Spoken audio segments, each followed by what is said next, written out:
बिस्मिल्लाहिर्रहमानिर्रहीम। अस्सलाम वालेकुम नाज़रीन। PTA अरकान असम्बली राजा अज़हर और अरसलान ताज ने कराची प्रेस क्लब पर जारी असातिज़ा के एहतजाज में शिरकत की, जहाँ पर असातिज़ा ने PTA अरकान को अपने तफसीली मुतालबात से आगाह किया।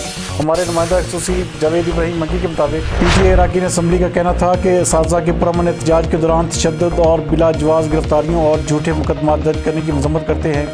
पुरअमन एहतजाज करने पर कराची पुलिस की तरफ से बिला वजह लाठी चार्ज करके असातिज़ा का तकद्दुस पामाल किया गया। राजा अज़हर का कहना था कि सिंध हुकूमत के ज़मीर को जगाने के लिए अब अल्फाज नहीं हैं। सिंध के 6000 सरकारी स्कूल बंद हैं, जहां पर टीचर्स मौजूद नहीं हैं। 1 लाख नौकरियों का वादा करने वाले वज़ीर आला और बिलावल भुट्टो क्यों असातिज़ा को मौका फराहम नहीं कर रहे। इस मौका पर अरकान असम्बली का कहना था कि असातिज़ा के मसाइल के हल के लिए अवाम में हर सूरत आवाज़ बुलंद करेंगे।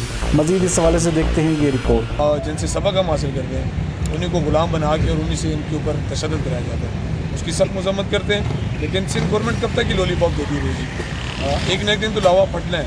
तो मैं समझता हूँ कि बिलावल भुट्टो साहब और वज़ीर आला सिंध साहब, आपने एक निजी मीटिंग के अंदर ये बात की थी कि हम 1 लाख के करीब असातिज़ा को फैसिलिटेट करेंगे।